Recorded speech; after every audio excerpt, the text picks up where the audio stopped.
Support for this podcast comes from the St. Alphonsus Neuroscience Institute, offering technology to provide treatment for neurological, neurosurgical, and neurointerventional conditions. This includes a dedicated neurotrauma ICU for critical care of the brain or spine and a 24/7 stroke team. More at stalphonsus.org. How's everybody doing? You guys all right? Boise State Public Radio and Duck Club Entertainment present the Charlie Hunter Trio. Charlie Hunter, ladies and gentlemen. Wednesday, March 18th at the Shrine Social Club in Boise. Blending jazz, funk, blues, and rock. Hunter is a guitarist, producer, and bandleader who will present his unique finger-picking technique on custom hybrid guitars. Tickets are available now at theduckclub.com. From Boise State Public Radio, this is the Connector Idaho Daily News. Good morning. It is Wednesday, March 11th. I'm Troy Oppie.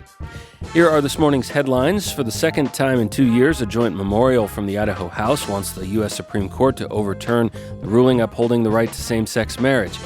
Should insurance companies share the models they use to set homeowners' insurance prices? And Boise State and Idaho basketball teams pursuing championships.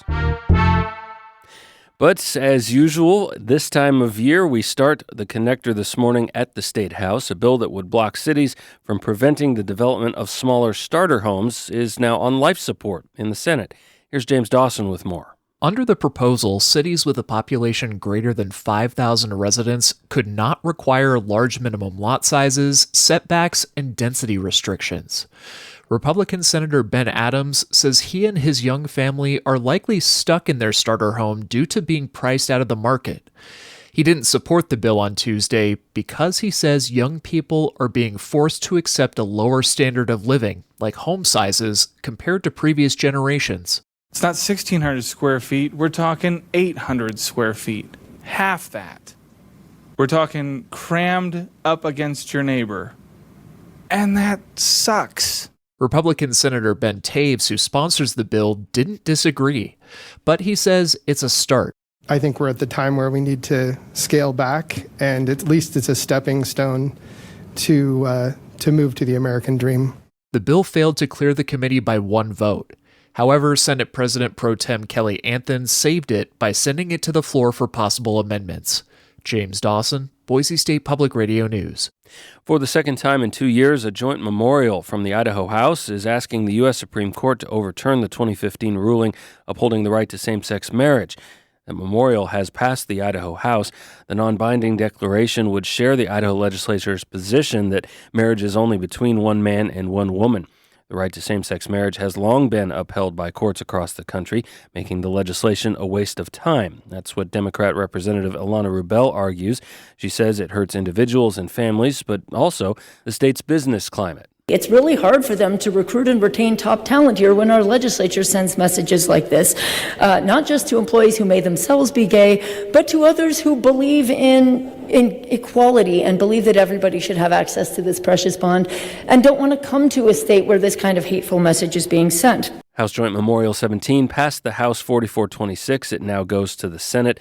Last year's version of this legislation was one of the first bills to pass the House, but did not receive a hearing across the rotunda. University athletic directors and coaches showed up to the State House yesterday to testify against proposed legislation that would cap the number of international student athletes that could receive scholarships at the state's colleges and universities. The proposal came from North Idaho Republican Representative Doug Okunovitz, who says he started down the path toward introducing the bill when he found that the University of Idaho's tennis teams are entirely internationally born. The Idaho Press reports that athletic directors and coaches from Boise State, Idaho State, and the University of Idaho all slammed the bill, saying it would be a logistical nightmare for recruiting, deter athletes from wanting to compete in the state, and put teams at a competitive disadvantage. University of Idaho's Terry Golick says the Vandal tennis program would likely be dissolved if the law was passed. Big Sky Conference Commissioner Tom Wistrcill, also a member of the NCAA basketball tournament committee, testified that the law might threaten future NCAA championship events coming to Idaho. This type of law will draw attention of the NCAA in terms of desire to host regionals across any campus in the state of Iowa. That could have a negative economic impact on the state. Worcestersill misspoke there in his testimony before Idaho's Senate Education Committee. Lawmakers held that bill on a unanimous voice vote. A bipartisan bill at the Idaho State House that would require homeowners insurance companies to disclose what models they use to assess prices is getting a hearing before the legislature today. Here's Julie Luqueta with more. The Wildfire Insurance Transparency Act, House Bill 618, would require companies to explain to homeowners, in plain language, what their wildfire risk score is and what factors play into increasing it. Republican Senator Mark Sauter co-sponsors the bill. He spoke to Idaho Matters Tuesday. If we can give some fire departments and the people that they protect just some solid information on how they are rated and what's important to those that do this for business, i.e. the insurance companies, then people can make some good solid decisions based on that. Democratic co-sponsor Representative Monica Church said the bill would also allow homeowners to appeal their score and learn what preventative measures they could take to protect their property. You would be able to provide what you have done, what mitigating efforts you've done, new roofing, defensible space, fire-resistant landscaping, etc., to your insurance provider, and then they would need to provide any list of possible discounts. State data shows that insurers have canceled thousands of homeowner policies across Idaho and raised premiums on average by nearly 40% between 2022 and 2024. Julie Luqueta, Boise State Public Radio News.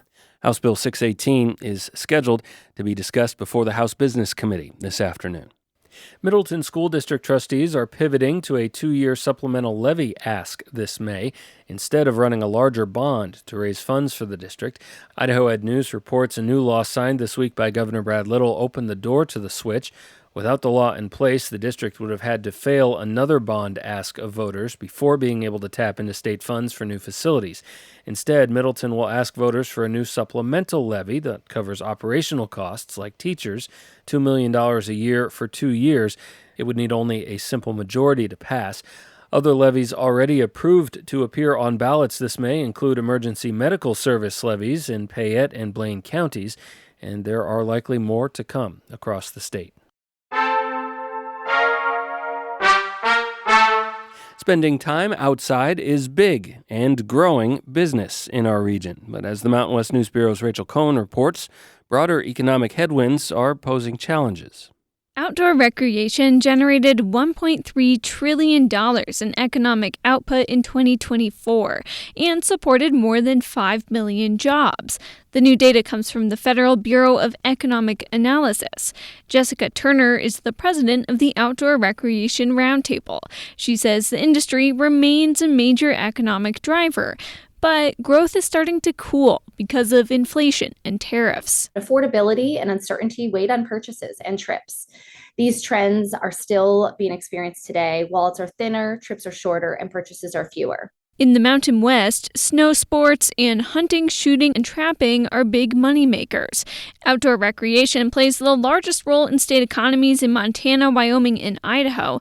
Nevada and Arizona saw some of the fastest growth, and Colorado has the 10th largest outdoor economy in the country.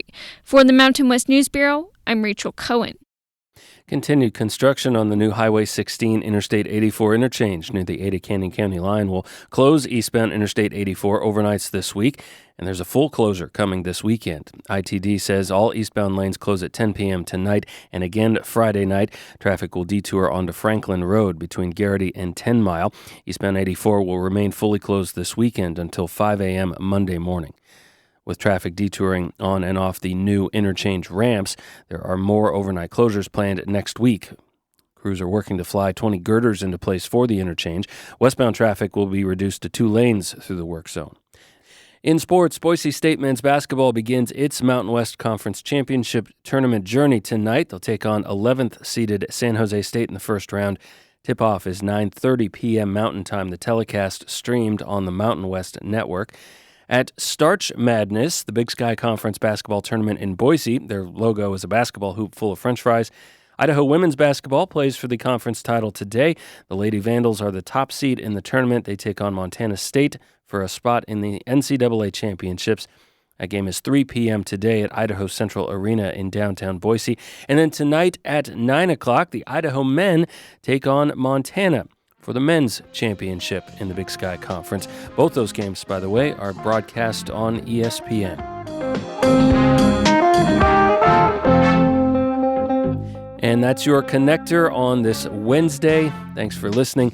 If you want to stay in touch with the news between now and then, our website is boisestatepublicradio.org. Our app for your smartphone is free in your favorite app store. And we'll catch you back here again tomorrow morning. George Prentice will be back with you on Thursday. Make it a great day.